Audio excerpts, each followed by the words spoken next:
Ladies and gentlemen, I cordially invite you to the 17th International Conference, Exhibition and Technology Shows, Trenchless Engineering. Formula for our conferences can be summed up as knowledge, business, attractions. It means that during the event you will have the chance to take part in lectures, discussion panels, workshops, technology shows and an exhibition. But we don't forget about the attractions. You will have the opportunity to enter some competitions, ride a howitzer or a rally car.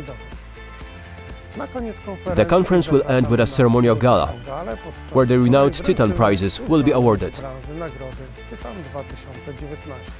I warmly invite you to participate.